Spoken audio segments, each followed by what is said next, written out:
What do we got there? Ninjas. Did you say ninja? Yeah? They have karate and can snap your shins clean. Serious? I'm scared now, right? They'll pluck out our eyelids. Wait, could you still fall asleep? How are those your first words? I doubt you could. Oh, really? No?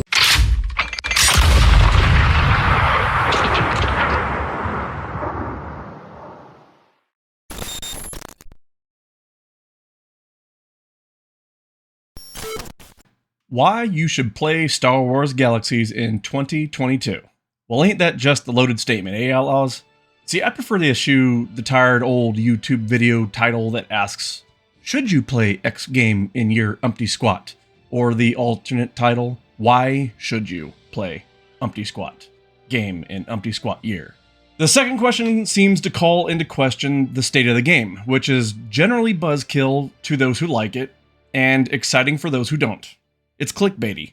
And for every good thing these videos often list, there are often bad things beside them. So by the end of such a video, you're either left with more questions than answers about the video the content creator just ranted about, or the original question asked in the title never really got answered.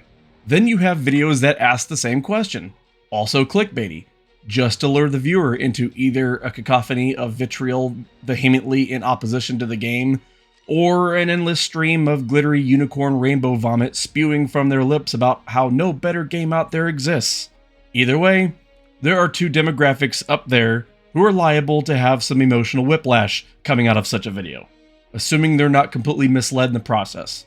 So with that, I'll just flat out tell you that this is a video laden in freshly heaved sparkly unicorn bile about the many reasons you should play a 2-decade-old game that was once an 8-year subject of ceaseless controversy and harsh criticism, yet beloved by its truest fans, and is now a game in the best state it's ever been, even with all of its flaws, simply because of the innumerable things it does that no other MMO has ever done and has yet to do. Looking at you, Star Citizen. This is a video about why you should play Star Wars Galaxies this year, and more specifically, Star Wars Galaxies Legends. Starting with the basics. The tutorial is nothing significant to write home about, and until you get a proper feel for the UI, it can feel awfully clunky and very dated. Once you've properly acclimated, however, understanding the rather simple approach to the information presented on screen is kind of a breeze, and lets you instead focus on the pace of the action and not which ability you need to weave into your current rotation. See, unlike other games, there isn't a particularly large global cooldown affecting a string of combos and weaves like other MMORPG games have. Your cooldown, per se, is more closely tied to the attack speed of your currently equipped weapon, though even then, you can still weave an endless combination of special abilities through your auto-attack damage, similarly to Final Fantasy XIV, so long as you possess enough action points to do so. That being the action pool is the points you spend on your special abilities in this game. Older variations of Star Wars Galaxies emulator servers still use a combat queue styled method of combat, similar to Knights of the Old Republic. But for the sake of brevity, this video will remain focused on the new game enhancements version of the game that controversially went live on November 15th, 2005, and was thankfully vastly improved over the years. Although the NGE has ultimately reduced us from 32 professions to a modest 9 and made even Jedi a starting class in a time where Jedi are supposed to be in hiding, the later updates to this version of the game greatly improved and evolved the simplification of the game. For example, each of the 7 combat classes have 2 core trees of talents, called expertise, into which you can invest your skill points to build your perfect warrior. Even Jedi's path tree has a light and dark side abilities you can train. Entertainers can now focus their time-honored buffing skills under the artiste expertise, or take a combat path via the drama one, unlocking a suite of Terraskasi-like skills that should be a throwback to classic abilities of yore. Traders have 4 preset disciplines they can choose from, being structures, munitions, engineering, and domestic. Structures handles, you guessed it, player structures and modules, as well as shipwriting abilities for the myriad spacers in the galaxy. Munitions are masters of armor and weaponry, engineers handle the development of droids and vehicles, and domestics care to the widely varied tailoring and bartending of the galaxy. Creature Handler, a once beloved element of the pre-NGE era of SWG, has been reintroduced as an optional expertise tree called Beast Mastery, and all 9 professions can select from these talents, allowing you to not only sample the DNA of the galactic menagerie, but then recreate them in a lab, sometimes even resulting in exciting mutations that not only make them more fearsome in appearance, but more formidable as well. The world in Star Wars Galaxies Legends is immense. As of this writing, the game sports 13 planets, Bespin being unique to SWG Legends, with more on the way, maybe even Felucia. You can build or join player cities on 7 of them, and none of them are instanced. Every building placed, every item contained therein is completely live in-game at all times. No instancing like modern MMOs do. No shortcuts, no gimmicks, all in sandbox. While every other game focuses on a more linear, corralled world experience, every planet in SWG is a unique open world sandbox, with some minor exceptions to Kashyyyk and Mustafar, with endless vistas, points of interest, and legends of the Star Wars universe to explore and encounter. The game even does a really good job of helping you through the grind to get you to max level faster because, well, Here's where the fun begins. This is where the fun begins. assuming you do the tutorial through Tansari Point Station, you will likely land in Mos Eisley with a heap of credits, and a 10 level advantage to get you started taking your first steps into a larger world.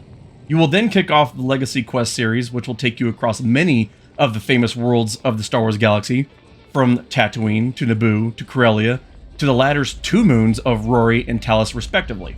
Then there are various Mega Quest theme parks, supporting factional alliances such as the Rebels, Imperials, Jabba, Lady Valerian, Borvo the Hutt, and Nim the Revenant Pirate Leader, and so much more. Then there's a slew of expansion content that will take you into the higher levels on Kashyyyk and Mustafar, each of which hold a vast arsenal of formidable weapons that can be deconstructed into endgame schematics for use once you're at the top. All of this assumes you don't take the occasional shortcut of 15 mission terminal lair busts per day that grant a significant portion of bonus experience and can get you to level 90 that much faster. But is getting sand in your hair or muck on your boots not your thing? That's alright. There's plenty of piloting to be done too, and there's a portion of ground XP offered for your accomplishments, meaning it's entirely possible to hit ground level 90 as you gallivant around the galaxy busting pirates or other ne'er-do-wells behind the yokes of their chosen aircraft.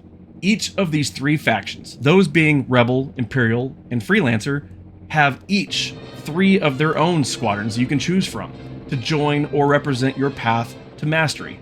But for the more eager space jockey, there's even a challenge to grind and master all 9 pilot squadrons, which can be done by mastering 1, then dropping it at your respective pilot recruiters. You will have to switch factions if you want to go from Rebel to Imperial and so forth, though. Which then earns you the Ace of Aces player title, and a towering hangar that you can place in your player cities and store your starships for static display or role-played maintenance, whatever you want to do. All of this is great and everything, but what about endgame? Oh boy, there's a lot of it.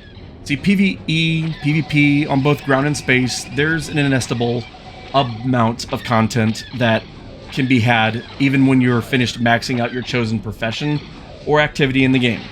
Being set near the tail end of events in The Empire Strikes Back and during the opening stages of Shadows of the Empire, hint hint wink wink, the Galactic Civil War is in full swing, with a number of flashpoints of conflict throughout the galaxy. Like, no, seriously, there's flashpoints. There are actual zonal combat events taking place throughout the planets that have objective-based PvP content and pop up on a rotational basis. There's other PvP content that pops up on a rotational basis as well, like city invasions, where war factions clash to seize command of major cities and galactic hubs, and it's either your job to bring massive firepower to bear on the defenders, or fortify existing defenses and enhance choke points to prevent the enemy from taking over your city. There are likewise similar conflicts in space, where 2 capital ships and their support squadrons clash for dominion of the skies over each world. The battered city of Restus on the royal moon of Rory is also a site of frenetic player versus player combat. Spacers can likewise find endless battle against their rivals in a remote sector of space where Rebel Space Station is under siege by an Imperial Star Destroyer and its local assets. But there's even more endgame to be had. For hardcore PvEers, there are raid-equivalent heroic encounters from which most endgame loot and gear can be obtained, as well as tokens amassed to be redeemed for potent 5-piece jewelry sets that enhance your chosen profession's builds. You can even participate in 2 different factionally themed perspectives of the Battle of Hoth. And there's even a Jedi theme park with an epic conclusion demanding the hardiest of players to conquer. Kashyyyk and Mustafar also have challenging dungeons to defeat. Virtually the entirety of Bespin's content From its massive quest theme park to its combat arenas and GCW hotspots on the Tabana platforms, all consist of in-game content. There are even world bosses you can tackle with your most trusted friends. Do you know the face of Mandalore? Have you heard the call?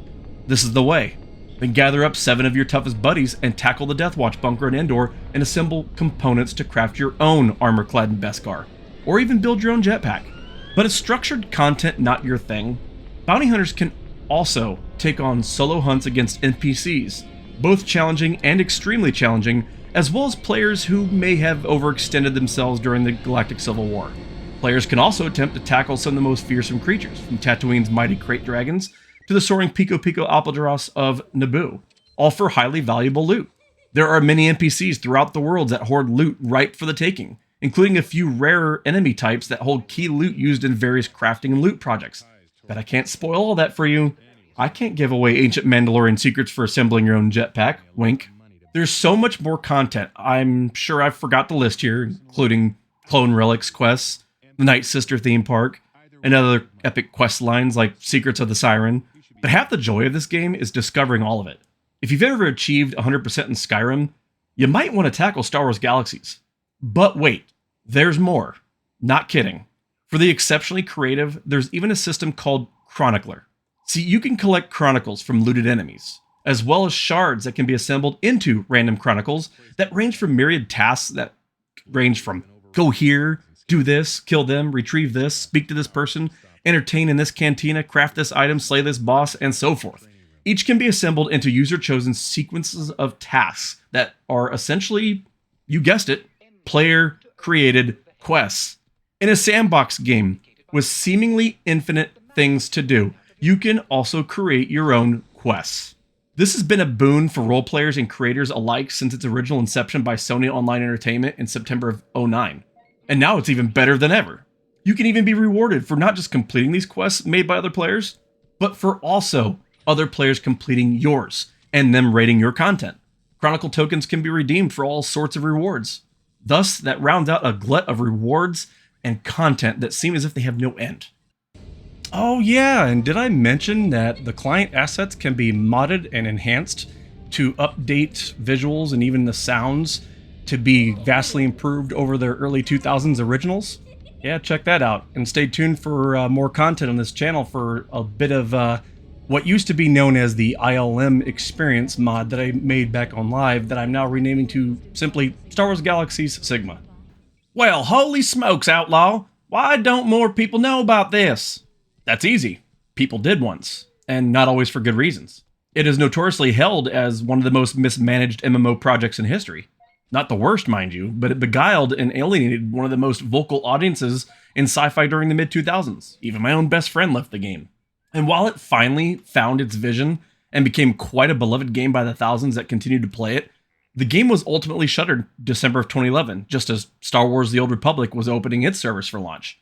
It's no secret that back then this was due to a non-competition clause that no two Star Wars MMOs could coexist in the same cyberspace, and thus began the rise of SWG emulators. Some projects sporting the game's earliest pre-CU combat iterations had existed prior, but they walked on eggshells with a pre-existing paid subscription title run by SOE. After SWG's closure, however, the floodgates opened, despite cautions from experts that both Sony and LucasArts could still come after them for copyright infringement. Fortunately, for most projects, they skirted the rules carefully enough as to never turn a profit off their work, operating a project of passion rather than one to earn riches upon the ashes of SOE's fallen labor. This time-honored tradition of operating on donation only, in combination with active development and phenomenal community relations, has allowed SWG Legends to thrive as what may be the most populous SWG emulator server that's out there, and it continues to grow every day, not just in population, but in content. But what about SWTOR? Star Wars The Old Republic was a bittersweet release. I was once angry because of how quickly I learned of the non-competition clause that precluded SWG and SWTOR from coexisting, but I was also relieved because there would continue to be a Star Wars MMORPG in which I could continue playing with friends. But what's unique today is how different SWTOR and SWG are from one another. Star Wars Galaxies is the ultimate Star Wars sandbox experience. If you want to experience what it's like to live in the Star Wars universe, look no further than SWG. Star Wars The Old Republic, on the other hand, is your more traditional modern MMO experience. It's a game that's not a sandbox, but is otherwise full of story-driven content that's on a pretty consistent release schedule. It plays like a constantly running episodic theme park of Star Wars content rather than an open-world Star Wars sandbox. Like other MMOs, it has its share of dungeon and raid content and a slew of fun PvP options that keep the competitive action varied and exciting. These differences keep SWG and SWTOR so unique from one another that it's easy to justify playing both, especially since each game is set thousands of years apart from one another in the Star Wars timeline. I don't believe there's such a thing as too much Star Wars gaming content, and 2022, that is going to be a terrific year for it. Just as SWG Legends will be celebrating its 6th anniversary, SWTOR will be releasing Legacy of the Sith, with which comes a bevy of changes long requested by the community. It's a great time to be a Star Wars fan, Outlaws and Gentle Beings, and an even greater time to be a Star Wars gamer. Come check out Star Wars Galaxies Legends sometime and look me up. My main characters are, as displayed, Sigardin Khan and Jarek Syphus. I'll make sure you don't regret a minute spent playing in this Star Wars sandbox. So get in, nerd. We're doing some spacer stuff. Thanks for watching, Outlaws, and I'll catch y'all at the next one.